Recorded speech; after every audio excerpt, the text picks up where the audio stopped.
എം.ആർ. അജിത് കുമാറിനെതിരെയുള്ള അന്വേഷണ റിപ്പോർട്ട് സമർപ്പിക്കാത്തതിൽ വിജിലൻസിനെ ശകാരിച്ചു കോടതി എന്ന വാർത്ത വരുന്നു.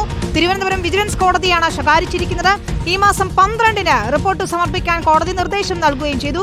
അഡ്വക്കേറ്റ് നാഗരാജു സമർപ്പിച്ച ഹർജിയിലാണ് കോടതിയുടെ ഇടപെടൽ. റിനു ശ്രീധരനുണ്ടായ വിശദാംശങ്ങളുമായി. റിനു, അകാരണമായി വൈകിപ്പിച്ചതിന് തന്നെയാണ് വിജിലൻസിന് ഇപ്പോൾ കോടതിയിൽ നിന്നും ശകാരമേൽക്കേണ്ടി വന്നിരിക്കുന്നതെന്ന് മനസ്സിലാക്കുന്നു. എന്താണ് കോടതിയുടെ നിരീക്ഷണങ്ങൾ?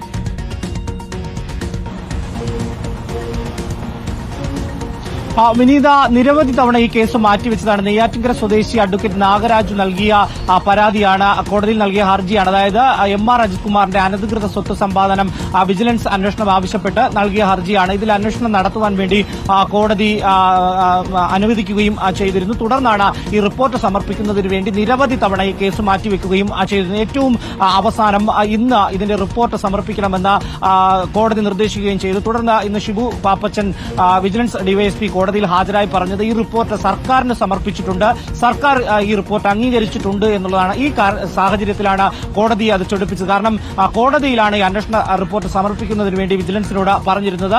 അപ്പോഴേക്കും സർക്കാരിന് സമർപ്പിച്ചു എന്നുള്ളൊരു മറുപടിയാണ്. തുടർന്നാണ് കോടതി വലിയ രീതിയിലുള്ള ഒരു ശകാരം മുന്നോട്ട് വെക്കുന്നത് വിജിലൻസിനോട്. വിജിലൻസ് തിരുവനന്തപുരം കോടതിയാണ് ഇത്തരത്തിലുള്ളൊരു ഇടപെടൽ നടത്തിയത്. അടിയന്തരമായി ഈ വരുന്ന 12-ാം തീയതി അന്വേഷണ റിപ്പോർട്ട് കൃത്യമായി കോടതിയിൽ ഹാജരാക്കണം എന്നുള്ളൊരു നിർദ്ദേശവും വിജിലൻസ് കോടതി മുന്നോട്ട് വെച്ചിട്ടുണ്ട്. വിനീത, ശരി, റിനു ശ്രീധറാണ് വിശദാംശങ്ങളുമായി ചേർന്നത്.